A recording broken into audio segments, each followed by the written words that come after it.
আসো হ্যাঁ আসো আসো আসো আসো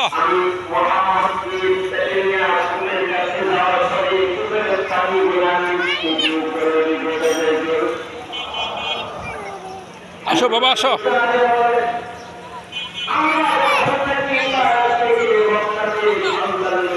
হ্যাঁ চাপ দাও চাপ দাও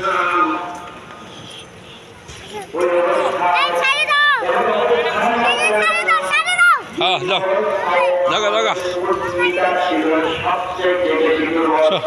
তুমি ওটা টাকা দিবে না তুমি আসো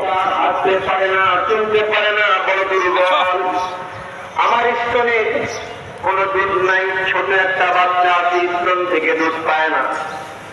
অগ্নির স্তনেও দুধ নাই, আমার স্তনেও দুধ নাই। অগ্নিটা হচ্ছে একেবারেই দুর্বল। যাও যাও চালাও চালাও সব সোয়ারিরা আগে চলে যায়, হ্যাঁ আমাদের সোয়ারিটা সবার পিছনে চলে যায়। হালিমাতুস সাদিয়া বলেন, যখন নাকি আমরা মক্কায় পৌঁছলাম, মক্কায় পৌঁছানোর পরে দেখলাম অনেকগুলো বাচ্চা। ওই সবগুলো বাচ্চার মধ্যে একটা বাচ্চা ছিল মুহাম্মদ। সবার অন্য দিকে যায়, কিন্তু আমি হালিমাতুস সাদিয়া